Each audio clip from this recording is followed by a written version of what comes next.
தலைப்புச் செய்திகளை நாம் பார்க்கலாம். நாடாளுமன்ற மக்களவை சபாநாயகராக தேர்வு செய்யப்பட போவது யார்? நாளை காலை 11 மணிக்கு தேர்தல் நடைபெறும் என அறிவிப்பு.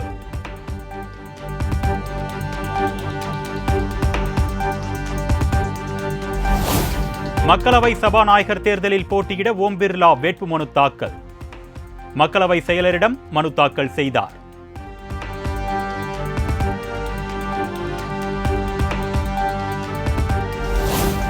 மக்களவை சபாநாயகர் தேர்தலில் புதிய திருப்பம்.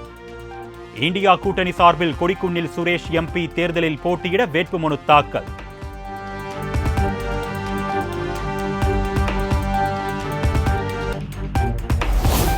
எதிர்க்கட்சிகளை அவமதிப்பு செய்கிறார் பிரதமர் மோடி.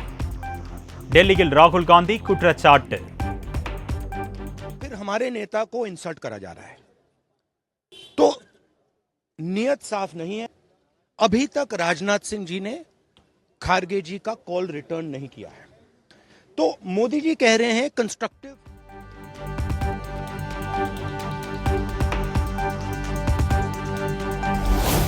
மக்களவை துணை சபாநாயகர் பதவியை எதிர்க்கட்சிகளுக்கு வழங்க வேண்டும். மத்திய அரசுக்கு காங்கிரஸ் எம்பி ராகுல் காந்தி நிபந்தனை. मेंशन ये है कि डेप्यूटी स्पीकर ऑपोजिशन को मिलना चाहिए. राजनाथ सिंह जी ने कल शाम कहा था कि वो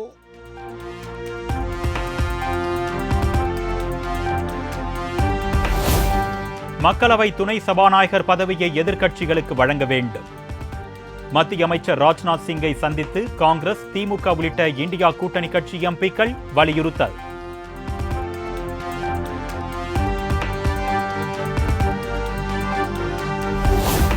மக்களவை துணை சபாநாயகர் பதவி தொடர்பான எதிர்க்கட்சிகளின் நிபந்தனை ஏற்கப்படவில்லை.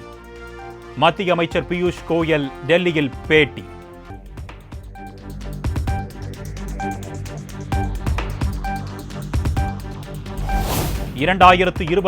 ஆண்டு ஜனவரிக்குள் அரசு பணியாளர் தேர்வாணையம் மூலம் 46,584 பணியிடங்கள் நிரப்பப்படும். சட்டப்பேரவையில் 110 விதியின் கீழ் முதலமைச்சர் மு க ஸ்டாலின் அறிவிப்பு. மொத்தம் 46,584 பணியிடங்கள் நிரப்பப்படும் என்பதை தெரிவித்துக் கொள்கிறேன். பணியாளர் தேர்வு வாரியம் மூலமாக 3041 பணியிடங்களும், தமிழ்நாடு சீருடை பணியாளர் தேர்வு வாரியம் மூலமாக 6,000.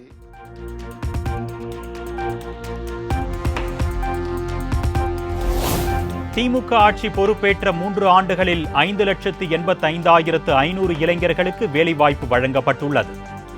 65,843 பேருக்கு அரசு வேலை வழங்கப்பட்டிருப்பதாக 110 விதியின் கீழ் முதலமைச்சர் மு க ஸ்டாலின் அறிவிப்பு.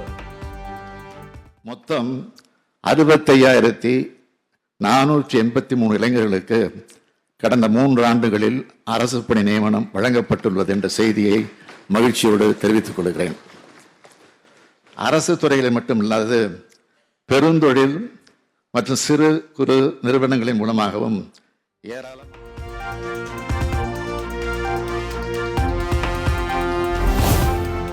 ஆணவ கொலை வழக்குகளில் குற்றவாளிகளுக்கு முறையான தண்டனை வாங்கி கொடுக்கப்படுகிறது. நெல்லையில் மார்க்சிஸ்ட் கம்யூனிஸ்ட் கட்சி அலுவலகம் தாக்கப்பட்டது குறித்த கேள்விக்கு முதலமைச்சர் மு க ஸ்டாலின் விளக்கம்.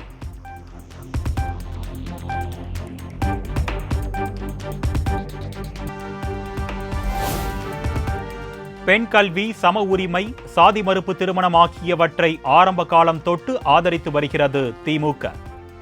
பிற்போக்குத்தனமான சமூக பிரச்சனைகளுக்கு உடனடி நடவடிக்கை எடுக்கப்பட்டு வருவதாகவும் முதலமைச்சர் விளக்கம்.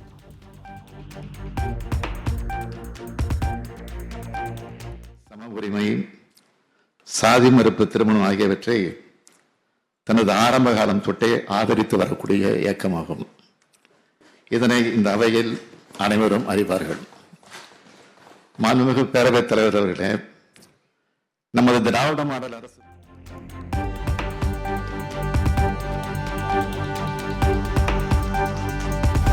நகராட்சி நிர்வாகத்துறை உள்ளிட்ட துறைகளில் 75,000த்திற்கும் மேற்பட்ட அரசு பணியிடங்கள் நிரப்பப்படும். 2026ஆம் ஆண்டுக்குள் நிரப்ப நடவடிக்கை எடுக்கப்படும் என்றும் முதலமைச்சர் அறிவிப்பு. மொத்தமாக சேர்த்து பார்க்கையில் 75,000க்கும் மேற்பட்ட அரசு பணியிடங்கள் வரும் 2026ஆம் ஆண்டுக்குள் ஜனவரி மாதத்திற்குள் நிரப்பப்படும் என்பதை தங்கள் வாயிலாக மகிழ்ச்சியுடன் தெரிவித்தமைகிறேன்.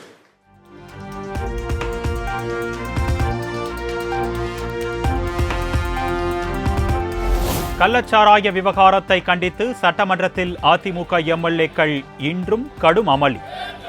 சபாநாயகர் இருக்கையை முற்றுகையிட முயன்றதால் அவை காவலர்களால் வெளியேற்றம்.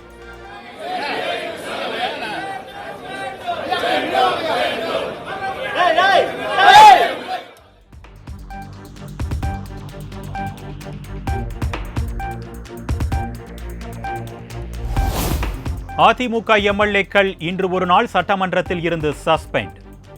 அவைக்கு குந்தகம் ஏற்படுத்தியதாக கூறி சட்டமன்ற சபாநாயகர் அப்பாவு நடவடிக்கை.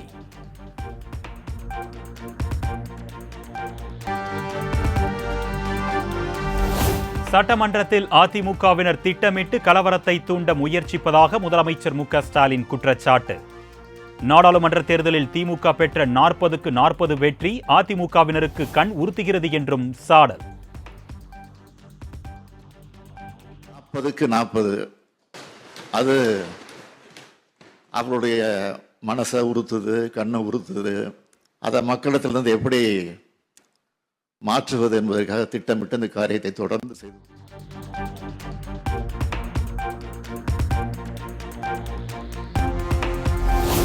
தமிழ்நாடு ஆளுநர் ஆர்.என். ரவியுடன் அதிமுக எம்எல்ஏக்கள் சந்திப்பு.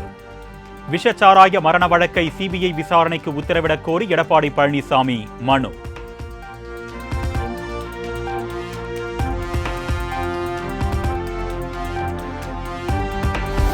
கள்ளக்குறிச்சி விஷச்சாராய மரணம் மிக மோசமானது என்று எடப்பாடி பழனிசாமி வேதனை. நகரின் மைய பகுதியில் கள்ளச்சாராய விற்பனை அமோகமாக நடப்பதாக குற்றச்சாட்டு. மிக மோசமானது. கள்ளக்குறிச்சி நகரத்துடைய மையப்பகுதி காவல் நிலையத்திற்கும் இந்த கள்ளச்சாராய் விற்பனை செய்த இடத்திற்கு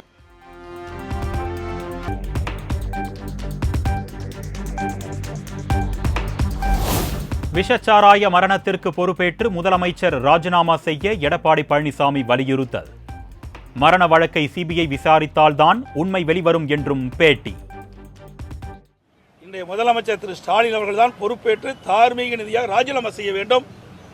இந்த விசாரணை உண்மையாக நேர்மையாக நீதி நிலைநாட்டப்பட வேண்டும் என்றால் சிபிஐ விசாரிக்க.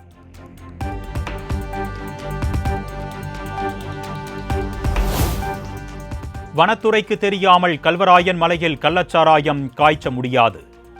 அதிகாரிகளின் உடந்தையோடு கள்ளச்சாராயம் விற்கப்படுவதாகவும் எடப்பாடி பழனிசாமி சாடல். தொடர்ந்து காட்சி விற்பனை செய்யப்படுகிறது. இது அரசுக்கு முழுமையாக தெரிந்திருக்கும். உளவுத்துறைக்கு ஏன் தெரியவில்லை என்றுதான் சந்தேகம்.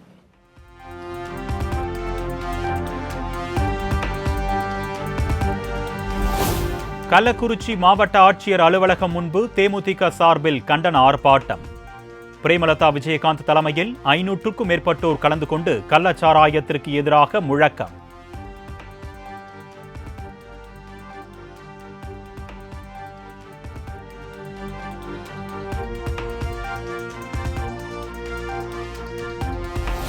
தமிழ்நாடு அரசு பணியாளர் தேர்வாணையம் மூலம் தேர்வான 95 பேருக்கு பணி நியமன ஆணை சென்னை தலைமைச் செயலகத்தில் முதலமைச்சர் மு க ஸ்டாலின் வழங்கினார்.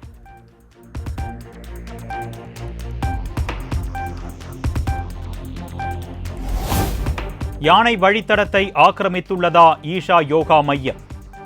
அமைச்சராகி 3 ஆண்டுகளாக ஆய்வு செய்யாமல் என்ன செய்தீர்கள் என்று அமைச்சர் மதிவேந்தனுக்கு துரைமுருகன் கேள்வி.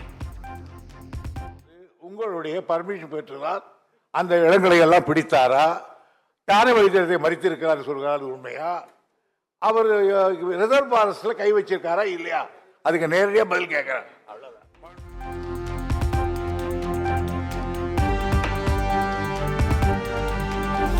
மாஞ்சோலை விவகாரத்தில் உயர் நீதிமன்ற வழிகாட்டுதலின்படி நடவடிக்கை எடுக்கப்படும். வனத்துறை அமைச்சர் மதிவேந்தன் பதிலுரை.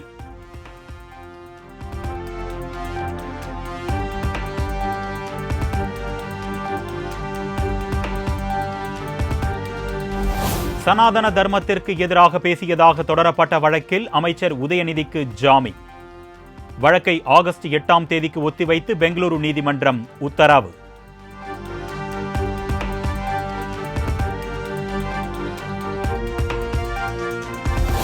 கள்ளக்குறிச்சி விஷச்சாராயம் குடித்து உயிரிழந்தவர்களின் எண்ணிக்கை 60ஆக அதிகரிப்பு.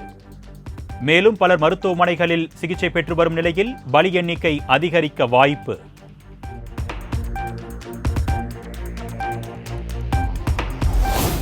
கள்ளக்குறிச்சி விஷச்சாராய வழக்கில் மேலும் 7 பேர் கைது செய்யப்பட்டு சிறையில் அடைப்பு. வழக்கில் இதுவரை 21 குற்றவாளிகளை கைது செய்து சிபிசிஐடி போலீசார் அதிரடி.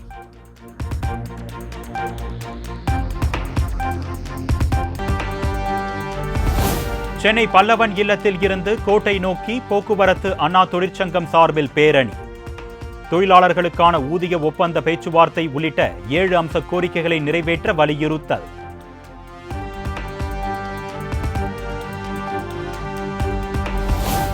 ராஜா உள்ளிட்ட பாஜகவினர் 129 பேர் மீது மதுரை தல்லாக்குளம் காவல்துறையினர் 3 பிரிவுகளின் கீழ் வழக்கு பதிவு.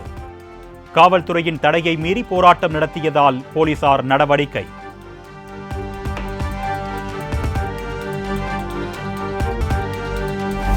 தென்காசி மாவட்டம் குற்றால அருவிகளில் கடும் வெள்ளப்பெருக்கு.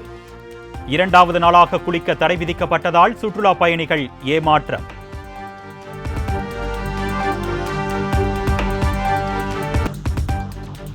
T20 உலகக்கோப்பை கிரிக்கெட் போட்டி. வங்கதேச அணியை கடைசி 8 ரன்கள் வித்தியாசத்தில் வீழ்த்தி ஆப்கானிஸ்தான் அணி த்ரில் வெற்றி.